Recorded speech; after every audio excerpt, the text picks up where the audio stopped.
اعوذ باللہ من الشیطان الرجیم بسم اللہ الرحمن الرحیم ان اللہ و ملائکتہ یصلون علی النبی یا ایہا الذین آمنوا صلوا علیہ وسلموا تسلیما۔ درود شریف پڑھیں جی۔ اللہم صلی علی سیدنا و مولانا محمد وبارک وسلم۔ آیت پاک آپ کے سامنے ہے، میرے ساتھ 2 دفعہ پڑھ لیجئے۔ بسم اللہ الرحمن الرحیم۔ الف لام میم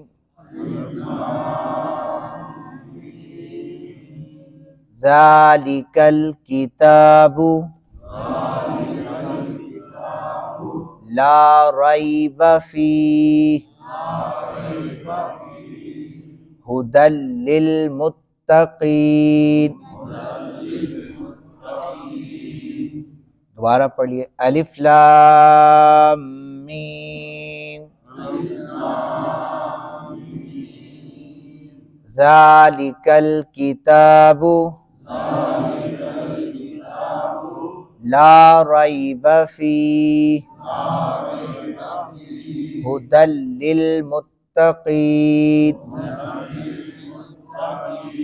صدق اللہ العظیم۔ یہ سورہ بقرہ آج اس کی 2 آیات آپ احباب نے تلاوت کی ہیں۔ ان کا ترجمہ سامنے لکھا ہے۔ سب سے پہلے الف لام میم ہے، یہ حروف مقطعات میں سے ہے۔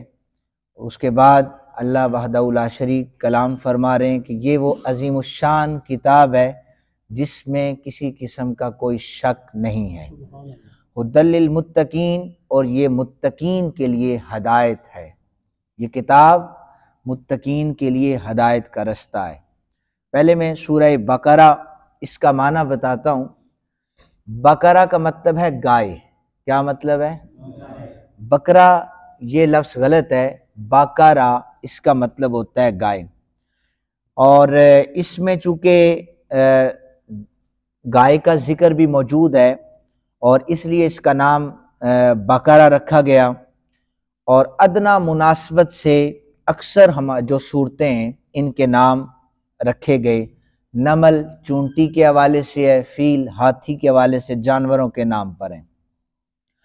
ابتدا میں منع کیا گیا کہ اس کو بقرہ نہ کہو، اس لیے کہ کفار ان صورتوں کا نام لے کر مسلمانوں کا مذاق اڑایا کرتے تھے۔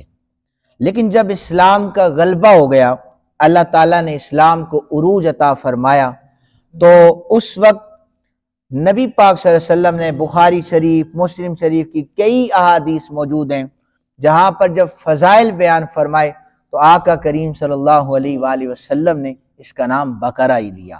تو اس لیے اب بھی اس کا نام بقرہ لکھا جاتا ہے، پڑھا جاتا ہے۔ یہ سورہ پاک مدنی ہے، مدینہ شریف میں بہت عرصہ تک یہ نازل ہوتی رہی۔ اس کی ایک آیت کا حصہ 281 نمبر آیت ہے، وَاتَّقُوا يَوْمًا تُرْجَعُونَ فِيهِ إِلَى اللَّهِ، یہ مکہ مکرمہ میں نازل ہوا ہے۔ قرآن پاک کی سب سے بڑی سورت ہے سورہ بقرہ جسے کہا جاتا ہے۔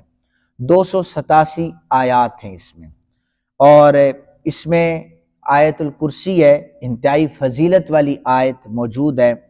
اور اسی طرح آخری 2 آیات کی فضیلت میں آپ کے سامنے پہلے بھی بیان کر چکا ہوں۔ نبی پاک صلی اللہ علیہ وآلہ وسلم نے سورہ بقرہ جو لوگ تلاوت کرتے ہیں اس کے بارے میں بے شمار فضائل بھی بتائے ہیں۔ آقا کریم صلی اللہ علیہ وآلہ وسلم نے فرمایا، یہ سورت اپنے پڑھنے والوں کی وکالت کرے گی اور یہ سورت اپنے پڑھنے والوں کی حمایت بھی کرے گی۔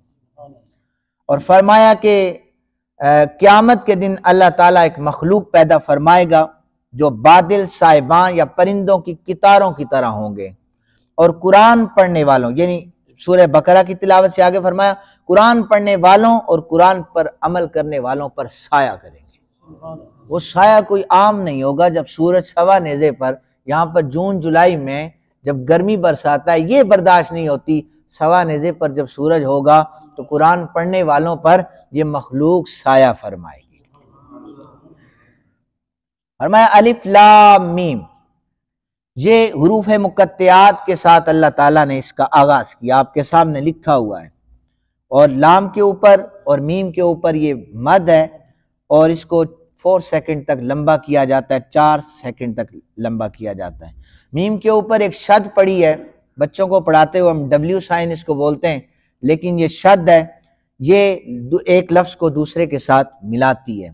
جب آپ لام کو کھینچیں گے تو اب لام کو اینڈ کرنے سے پہلے آپ اس کو میم میں ضم کر دیں گے، لام میم، اس طرح آپ نے اس کو ادا کرنا ہے۔ علماء کرام کا اختلاف ہے حروف مقطعات میں، یہ جو پہلا ہے اس کے معنی جو ہیں وہ کسی شخص کو معلوم نہیں ہے، لیکن صرف انبیاء کرام علیہ السلام کو معلوم ہے، اللہ کے نبی کو معلوم ہے، اور ان کی عطا سے صحابہ کرام یا اولیاء کرام کو معلوم ہے۔ حروف مقطعات اللہ تعالیٰ اور اس کے رسول کے درمیان اسرار اور رموز ہیں۔ ہر کتاب کے کچھ خفیہ اسرار ہوتے ہیں، تو یہ خفیہ اسرار، یہ اسرار اور رموز جو ہیں صرف اللہ تعالیٰ نے اپنے پاک نبی صلی اللہ علیہ وسلم کو اس کی اطلاع فرمائی ہے۔ اکثر لوگ یہ بھی کہتے ہیں، علماء سے مراد جو پہلے اختلاف ان کا ہے، کہ یہ صرف اللہ کو پتہ ہے، کسی دوسرے کو پتہ نہیں ہے، لیکن اس کا بہترین جواب یہ ہے کہ دیکھیں وحدہ لا شریک رب غیر مفید کلام نہیں فرماتا، یعنی جس کلام کا کوئی فائدہ نہیں ہے اللہ ایسا کلام فرماتا ہی نہیں ہے۔ تو اس کا مطلب یہ ہوا کہ ان کے معنی موجود ہیں، اللہ نے اپنے نبی صلی اللہ علیہ وآلہ وسلم کو معنی بتائے ہیں، لیکن یہ پردے میں رکھے گئے ہیں، صرف نبی جانتے ہیں۔ اور ملا جیون رحمت اللہ تعالی علیہ تفسیرات احمدیہ، یہ ہماری درس نظامی کی کتاب میں، اس میں آیات محکمات پر مبنی آیات پر ملا جیون رحمت اللہ علیہ نے تفصیل سے گفتگو ہم پڑھ کے آئے ہیں، تو انہوں نے یہ لکھا ہے کہ قیامت کے قریب اللہ اپنے برگزیدہ بندوں کو ان کا علم عطا فرما دے گا، لیکن جو اللہ کے برگزیدہ بندے ہوں گے۔ پھر فرمایا ذالک الکتاب، ذالک الکتاب، یہ وہ کتاب ہے۔ اب ذالک اگر عربی گرامر کو پڑھے نا آپ، ذالک دور کے لیے استعمال ہوتا ہے، وہ کتاب۔ اب یہ تو ذالک کتاب ہمارے سامنے ہے، فرمایا اب ذالک اگر معنی کریں مطلب ہے وہ کتاب، حاضل کتاب کہنا چاہیے تھا نا، یہاں پر قریب کا صیغہ لگتا، لیکن فرمایا ذالک الکتاب، ذالک دور کے لیے استعمال ہوتا ہے ہمیشہ، اس لیے فرمایا کہ اس کتاب کی قدر و منزلت اتنی ہے کہ ذالک الکتاب وہ عظیم کتاب ہے، یہ قرآن وہ عظیم کتاب ہے، لا ریب فی، جس میں کسی قسم کی کوئی شک کی گنجائش نہیں ہے۔ کفار شک کیا کرتے تھے، پتہ نہیں یہ کیسا کلام ہے، فرمایا اس کتاب میں ہم شروع میں لکھ رہے ہیں۔ اکثر جب کتابیں پبلش ہوتی ہیں آخر میں لکھا ہوتا ہے کہ اگر کسی قسم کی کوئی غلطی ہوئی تو ادارے کو آگاہ کریں، یعنی انہیں شک یہ ہوتا ہے کہ مس پرنٹ ہو سکتا ہے، لیکن قرآن نے اپنے ابتدا کرتے ہوئے فرمایا لا ریب فی، میرے پڑھنے والے قاریوں اس کے اندر کسی قسم کا کوئی شک نہیں ہے، بلکہ شک کی گنجائش ہی نہیں ہے، کیونکہ سورہ فاتحہ میں اللہ وحدہ لا شریک نے سیدھا رستہ دکھانے کے بارے میں بتایا، اور انعام یافتہ لوگوں کے بارے میں کہا کہ ان لوگوں کا رستہ جن پر انعام ہوا، مغضوب لوگوں کے بارے میں بتایا، ضالین کے بارے میں بتایا، مغضوب سے مراد یہودی تھے، ضالین سے مراد عیسائی اور نصرانی تھے۔ فرمایا اب ہم سورہ بقرہ کے اندر تمہیں یہ بتاتے ہیں انعام یافتہ کون ہیں، مغضوب کون ہیں اور ضالین کون ہیں۔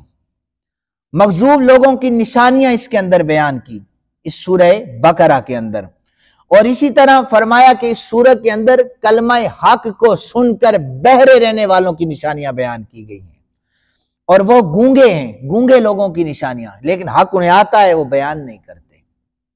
فرمایا کہ ہدل للمتقین، متقین کے لیے ہدایت ہے۔ اب قرآن کی اگر آپ ایک اور آیت پڑھیں نا، اسی سورہ بقرہ کی آیت نمبر 185، اس میں شہر رمضان الذی انزل فیہ القرآن ہدی للناس، کہ یہ لوگوں کے لیے ہدایت ہے، انسانوں کے لیے۔ جہاں پر دوسری آیت میں رب فرما رہا ہے متقین کے لیے ہدایت ہے، مالک ایک جگہ پر فرماتا ہے کہ یہ متقین کے لیے صرف ہدایت ہے، ایک جگہ فرماتا ہے لوگوں کے لیے، لوگوں اور متقین میں فرق ہے۔ لوگ ساروں پر اطلاق ہو جاتا ہے، انسانوں پر، لیکن متقین ان میں سے چنے ہوئے ہوتے ہیں جنہیں اللہ چن لیتا ہے۔ تو فرمایا جب یہ تعارض آ گیا تو یہ جو کلام ہے سب لوگوں کے لیے اللہ وحدہ لا شریک نے فرمایا ہے، اس کے مخاطب سارے لوگ تھے، لیکن فرمایا یہ سمجھ اسے آئے گا جو اسے پڑھے گا، اس پر عمل کرے گا۔ متقین کی فہرست میں جب اس کا شمار ہو جائے گا تو اللہ تعالیٰ انہی کو ہدایت عطا فرما دے گا۔ لیکن کوئی اسے پڑھنے والا بنے گا تو، کوئی اسے سمجھنے والا بنے گا تو پھر اللہ تعالیٰ ہدایت عطا فرما دے گا۔ اسی طرح فرمایا کہ متقین کون ہیں، ان کی صفات کو بیان کیا کہ لوگ تو بہت ہیں۔ عبداللہ بن مسعود کہتے ہیں متقین کی نشانی، لوگ تو بہت ہیں لیکن ان میں متقی وہ ہیں جو توبہ استغفار کرتے ہیں۔ فرمایا لوگ تو بہت ہیں، ان میں سے متقی وہ ہیں جو عالم ہوا کرتے ہیں۔ لوگ تو بہت ہیں، متقی وہ ہوتے ہیں جو متعلم ہیں، قرآن کو سیکھتے ہیں۔ حضرت بایزید بسطامی رحمۃ اللہ تعالی علیہ آپ نے فرمایا متقی وہ ہے جس کا ہر عمل، ہر فعل، ہر اٹھایا جانے والا قدم صرف اللہ اور اللہ کے رسول کی رضا کی خاطر ہو۔ تو یہ ترجمہ تھا۔ اللہ تعالیٰ سے دعا ہے اللہ تعالیٰ ہم سب کو عمل کرنے کی توفیق عطا فرمائے۔